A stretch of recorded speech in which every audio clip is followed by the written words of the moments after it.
इस थ्योरम में वो कह रहे हैं कि जैसे सर्कल के ऊपर अगर मैं कोई पॉइंट लेता हूँ, सपोज मैं यहाँ पे ले रहा हूँ और इस पॉइंट से मैं एक टेंजेंट बनाता हूँ, ठीक है? तो सर्कल और लाइन जहाँ पे टच करते हैं या इंटरसेक्ट करते हैं, उस पॉइंट को क्या बोलते हैं? Point of contact. ये ऑलरेडी हम कर चुके हैं, है ना? तो इस पॉइंट ऑफ कॉन्टैक्ट से सेंटर पे अगर मैं एक लाइन जॉइन करता हूँ, तो ये रेडियस हो गया, ठीक है? तो वो कहता है कि टेंजेंट जो है रेडियस के हमेशा परपेंडिकुलर होती है। ये हमें प्रूव करना है और ये थ्योरम है। The tangent at any point of a circle is perpendicular to the radius through the point of contact, ठीक है? तो सपोज मैं किसी और पॉइंट पे इस पॉइंट पे एक लाइन बनाता हूँ, ठीक है? और ये लाइन जो है सर्कल के टेंजेंट है। पॉइंट ऑफ कॉन्टैक्ट अब ये वाला हो गया। पहले पॉइंट ऑफ कॉन्टैक्ट ए था, अब बी हो गया, ठीक है? अब इस पॉइंट ऑफ कॉन्टैक्ट को, जो कि एक कॉमन पॉइंट है, सर्कल के ऊपर भी ये पॉइंट है और टेंजेंट के ऊपर भी यही पॉइंट है ना? तो ये हमने किया था ना, पॉइंट ऑफ कॉन्टैक्ट क्या होता है? कॉमन पॉइंट होता है बिटवीन सर्कल एंड टेंजेंट। तो उस पॉइंट से अगर मैं सेंटर को ज्वाइन करता हूँ तो वो क्या होगा? रेडियस, ठीक है? तो ये जो रेडियस है और टेंजेंट हमेशा परपेंडिकुलर होंगे।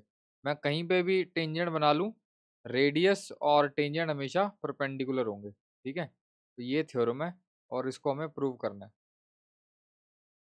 तो यहाँ लिख दिया मैंने डायग्राम के अकॉर्डिंग कि जो एक्स वाई है वो टेंजेंट है।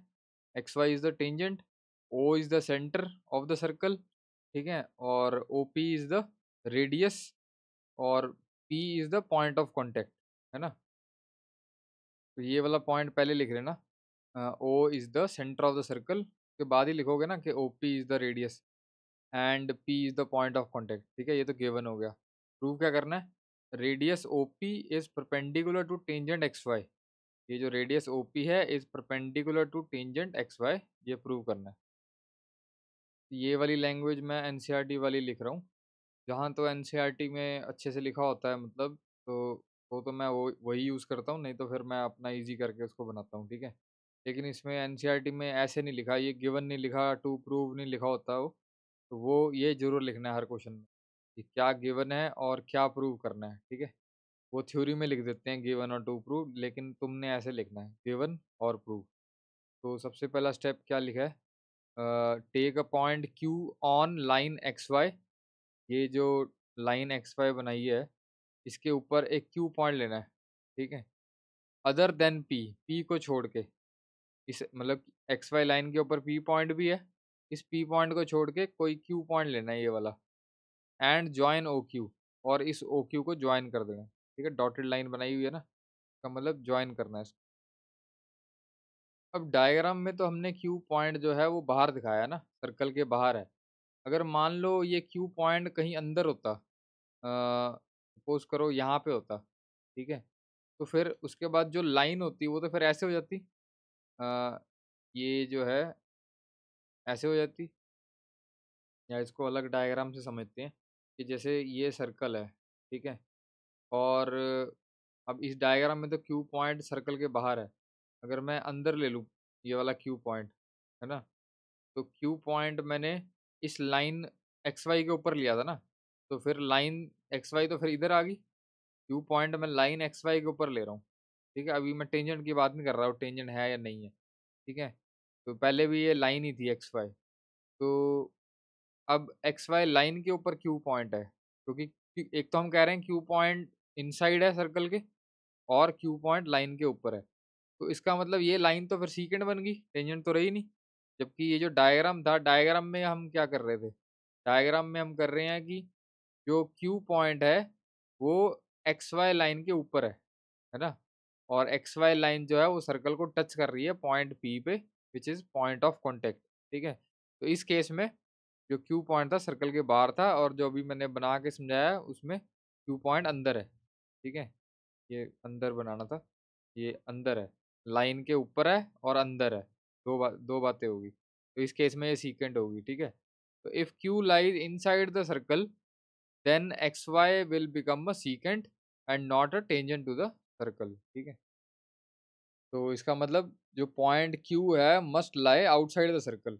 तो जो भी हम क्यू पॉइंट ले रहे हैं वो बाहर ही होना चाहिए, और तभी वो लाइन के ऊपर होगा और वो लाइन टेंजेंट होगी, है ना? क्योंकि अगर क्यू पॉइंट अंदर होगा तो वो टेंजेंट तो बनेगी नहीं, और हमको तो यही प्रूव करना है कि रेडियस और टेंजेंट परपेंडिकुलर है। तो टेंजेंट बनेगी नहीं तो फिर प्रूव क्या करेंगे? ठीक है? तो इसलिए Q point must lie outside the circle, ठीक है?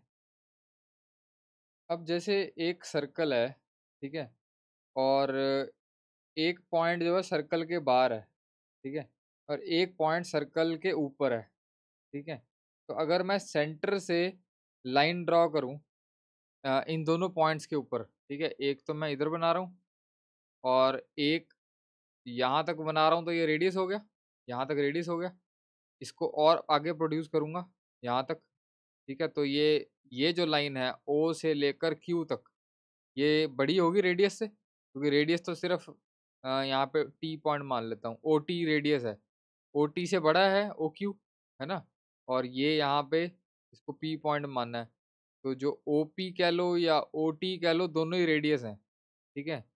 तो ओ क्यू जो है वो दोनों से बड़ा होगा, चाहे ओ पी कह लो या ओ टी कह लो, है ना? ओ क्यू जो है वो यहाँ से लेकर यहाँ तक है, ये पूरा ओ क्यू है, तो ये ओ टी से भी बड़ा होगा और ओ पी से भी बड़ा होगा, है ना? यही लिखा है, O Q is longer than the radius O P of the circle. O Q is longer than the radius O P of the circle, क्योंकि रेडियस जो है वो यहाँ तक है, यहाँ तक रेडियस है। ये आर कह लो, इसको भी आर कह लो, ठीक है? तो O Q is longer than the radius O P of the circle, ठीक है? क्योंकि ओ क्यू समझ गए ना? नहीं तो फिर यहाँ से दोबारा से बताऊँ, ये यहाँ से समझ आ रहा होगा जो मैंने राइटिंग लिखी है। ये ओ क्यू जो है वो किससे बड़ा है? ओ टी से। ओ क्यू जो है वो ओ टी से बड़ा है, देख के पता लग रहा है। क्यू पॉइंट बाहर है और ओ टी रेडियस छोटा है, और ओ टी की जगह मैं लिख सकता हूँ ओ पी, एक ही बात है क्योंकि दोनों ही रेडियस है ना? तो यानी कि ओ क्यू जो है वो ओ पी से बड़ा है, यही लिखा है मैंने, O Q is longer than the radius O P of the circle. अब मैं इस एक्स वाई लाइन पे कहीं पे भी पॉइंट ले लूँ, ठीक है? चाहे मैं यहाँ पे ले लूँ, चाहे मैं यहाँ पे ले लूँ, चाहे यहाँ पे ले लूँ, ठीक है? मान लो मैं इसको नाम दे देता हूँ Q one, Q two, Q three. तो मैं ओ से क्यू वन के ऊपर अगर लाइन ड्रॉ करूँ, तो जो ओ क्यू वन है वो किससे बड़ा होगा? ओ पी से, ठीक है ना? क्योंकि ये क्यू वन पॉइंट सर्कल से बाहर है, तो रेडियस से तो बड़ा होगा ही वो जो ओ क्यू वन है, ठीक है? उसी तरह से अगर मान लो मैं ओ से लेकर क्यू तक ड्रॉ करता हूँ, तो ये भी ओ से लेकर क्यू टू, ये भी बड़ा होगा ओ पी से। उसी तरह से अगर मैं ये क्यू थ्री पॉइंट लेता हूँ, ओ से लेकर क्यू थ्री जो है वो बड़ा होगा ओ पी पॉइंट से, है ना? तो कोई भी point other than P on this line X Y, अगर उसको मैं सेंटर से ज्वाइन करूंगा, वो जो डिस्टेंस होगा वो रेडियस से बड़ा ही होगा, ठीक है? अब यहाँ तो सिर्फ एक ही पॉइंट से एग्जांपल समझाइए ना, कि O Q is greater than O P, है ना? तो अब अगर मैं कोई भी पॉइंट लेता हूँ, तो ये मैं सिम बता चुका हूँ, तो इस लाइन पे कोई भी पॉइंट लेता हूँ, Q one, Q two, Q three, उसका डिस्टेंस सेंटर से जो होगा वो ज़्यादा ही होगा ओपी डिस्टेंस से। ओपी जो है रेडियस है ना? तो मैंने लिखा है, so since this happens for every point on the line X Y except the point P, मतलब पी पॉइंट को छोड़ के बाकी कोई भी मैं पॉइंट लेता हूँ, Q one, Q two, Q three, Q four, कुछ भी ले लो, ठीक है? तो वो वहाँ पे since this happen for every point on the line X Y except the point P, तो मैं सेंटर पॉइंट से वहाँ ज्वाइन करूँगा, तो ये सारे डिस्टेंस जो हैं जितने भी बनाऊंगा वो सब ओपी से बड़े ही होंगे, ठीक है? तो OP is the shorter distance of all the distances of the point O to the points on XY।